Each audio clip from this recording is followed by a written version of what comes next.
अमावस की हवेली, एक प्रेम और भय की कहानी। गांव के बाहरी हिस्से में एक पुरानी और जर्जर हवेली थी जिसे लोग अमावस की हवेली कहते थे। यह हवेली दशकों से वीरान थी और गांव वाले वहां जाने से डरते थे। कहते थे कि वहां एक रूह का साया है जो हर अमावस की रात अपनी खोई हुई मोहब्बत को ढूंढने आती है। हवेली के पास एक पुराना कुआं था जिसमें पानी नहीं, केवल डर था। कोई भी उस कुएं के पास जाने की हिम्मत नहीं करता था। 80 साल पहले यह हवेली गांव के सबसे रईस जमींदार ठाकुर तेज सिंह की थी।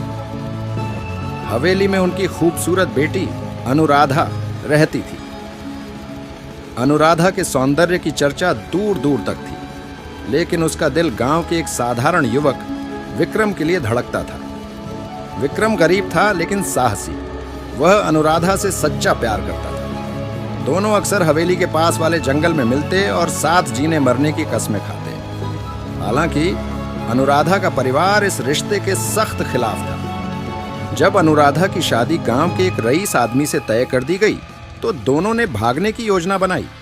शादी की रात विक्रम ने अनुराधा को हवेली के पास बुलाया, लेकिन उनके प्रेम की यह गुप्त बात अनुराधा के पिता और भाइयों को पता चल गई। ठाकुर और उनके लोगों ने विक्रम को हवेली के कुएं के पास पकड़ा, उसकी पिटाई की और गुस्से में उसे मारकर कुएं में फेंक दिया। अनुराधा, जो हवेली से भागने की तैयारी कर रही थी, जब यह सब देखती है तो रोती और चिल्लाती है, अगर मैं विक्रम के बिना नहीं जी सकती तो मैं किसी के साथ भी नहीं जीऊंगी, अनुराधा ने कहा। लेकिन ठाकुर के परिवार ने उसकी बात अनसुनी की और उसे जबरदस्ती शादी के लिए तैयार करना चाहा। गुस्से और अपमान से भरी अनुराधा ने खुद को आग के हवाले कर लिया। जलती हुई हवेली और उसकी चीखें उस रात का अंत थी। लेकिन इस घटना ने हवेली को एक ऐसा ठिकाना बना दिया जहां सुकून और शांति कभी नहीं लौट सके। कहते हैं, हर अमावस की रात हवेली में अजीबोगरीब घटनाएं होती हैं। लोगों को हवेली के अंदर से किसी के रोने, चूड़ियों की खनकने और विक्रम की दर्द भरी आवाजें सुनाई देती हैं। कई लोगों ने अनुराधा की जलती हुई आकृति को भी देखा। इस डर के कारण गांव के लोग वहां जाना तो दूर, उस हवेली का जिक्र तक नहीं करते। कहानी शुरू होती है वर्तमान समय में। राघव, एक युवा और जिज्ञासु लड़का, गांव में अपने नाना नानी के घर छुट्टियां मनाने आया था।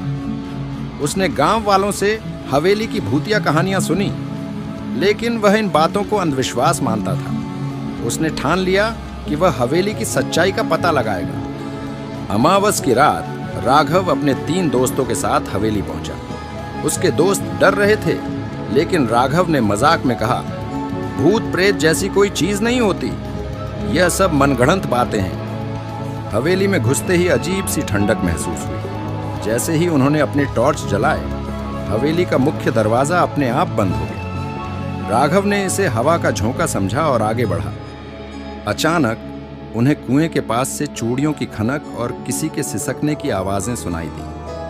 आवाजें तेज होती गईं। राघव ने जैसे ही कुएं में झांका, एक सफेद साड़ी पहने एक लड़की की आकृति दिखाई दी। मुझे इंसाफ चाहिए, वह फुसफुसाते हुए बोली। लड़की ने राघव को अपनी पूरी कहानी सुनाई। उसने बताया कि उसकी आत्मा तब तक चैन से नहीं सो सकेगी जब तक विक्रम के अवशेषों को सम्मानपूर्वक दफनाया नहीं जाएगा। राघव ने डरते हुए पूछा, मैं तुम्हारी मदद कैसे कर सकता हूं? लड़की ने कहा, कुएं के अंदर मेरे विक्रम की हड्डियां हैं, उन्हें बाहर निकालो और एक मंदिर में दफनाओ। डर के बावजूद राघव ने अपने दोस्तों की मदद से कुएं से विक्रम के अवशेष निकाले। लेकिन जैसे ही उन्होंने अवशेषों को छुआ, हवेली में जोरदार भूकंप जैसा कंपन हुआ। दीवारों पर खून के निशान उभर आए और अनुराधा की जलती हुई आकृति हवेली के बीचों बीच प्रकट हुई।